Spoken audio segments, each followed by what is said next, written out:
Let me conclude by thanking the NYPD, the FDNY, and the Department of Sanitation for their professionalism earlier this morning. Well, it really showed the NYPD's professionalism, courtesy to kick the people out at 12 o'clock at night.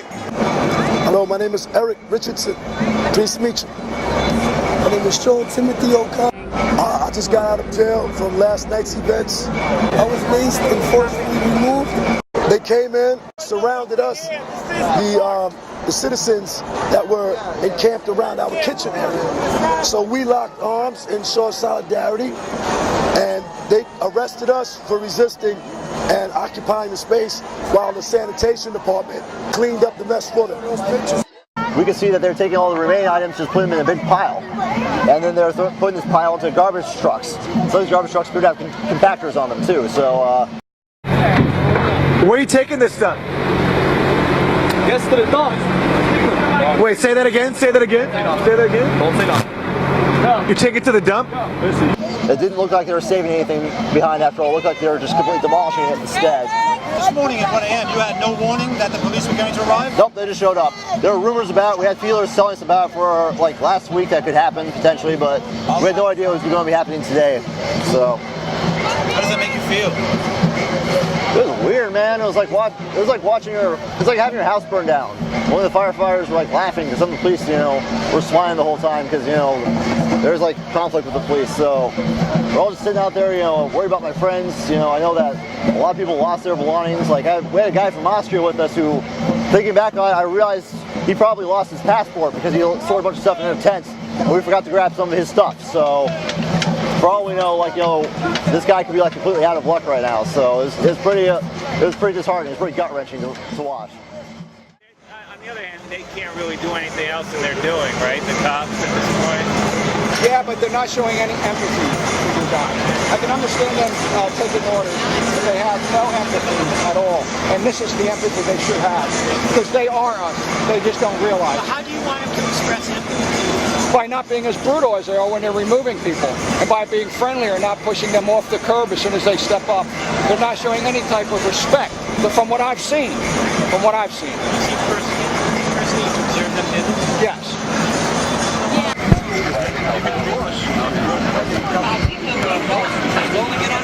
How are we going to get on the sidewalk? I'm telling you,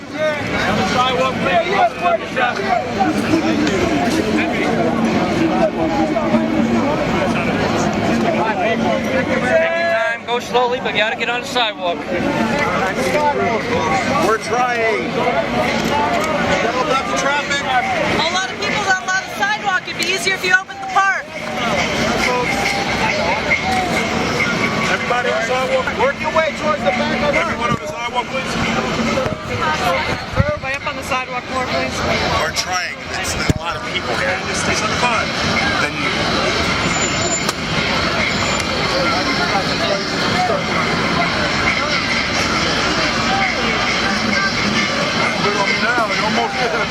We was referring to the Philadelphia police officer that's out here in uniform with a sign that says, don't be mercenaries, NYPD. And that shit is heart-touching. To see a guy put that much of his whole life and credibility on the line to make a statement in lieu of our freedom.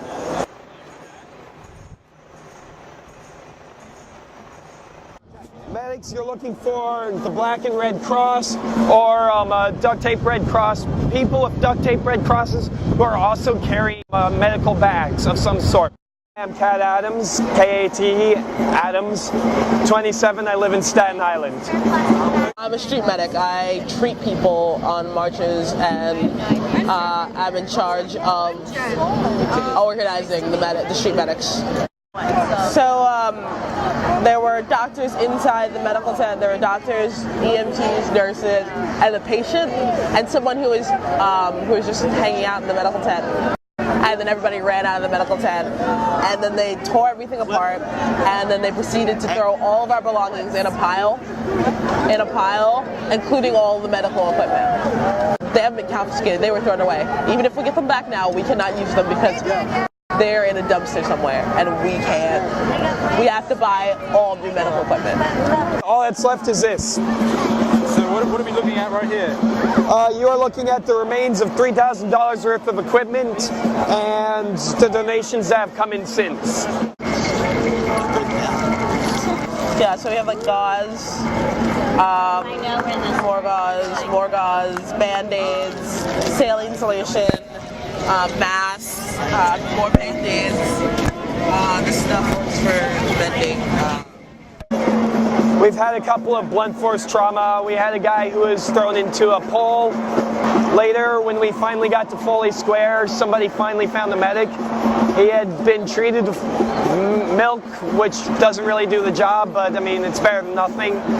And he had been pepper sprayed. We washed his face and eyes with my anti-irritant wash that we have. So since then, I've seen like about 6 pepper spray victims, 5 blunt force trauma. Don't put weight on it. Can I ask you what's going on here? You're treating someone? She sprained her ankle, and it's just a quick wrap. But now you're not doing it inside the tent, we're doing it on the street. Yeah, we're street medics, so we specialize. On the crosswalk of the street, because there's no tent to go into. But not even letting us into the park right now. And we're street medics, so we specialize in that kind of treatment. So anything from like, you know, cuts, burns, scrapes, pepper spray, we can treat it all.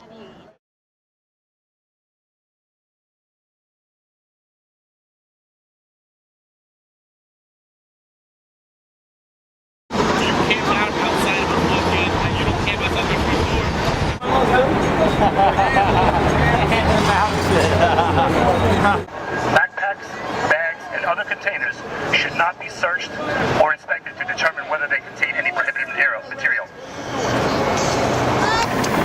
Zuccotti Park is reopened. The following types of property may not be brought into the park. I heard that. One at a time, guys. You're not allowed to push the front door. Easy, guys, easy. Push, people. The following types of property may not be brought into the park: tents, tarps, sleeping bags, camping equipment, and similar items.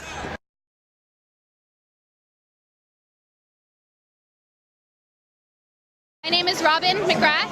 I was very upset about what happened today, but one of the most iconic things and moving things for me was seeing the People's Library had been thrown out, and people were really upset about that because books and knowledge are very symbolic of the openness of this movement. I was part of the movement prior to it. I've been here since the entire thing minus 1 week, and I spent the entire time at the library, so I'm glad to see that it's back up, that we have some books over here, and that occupiers can start reading again. And not just occupiers, but everyone. How many books have you got now?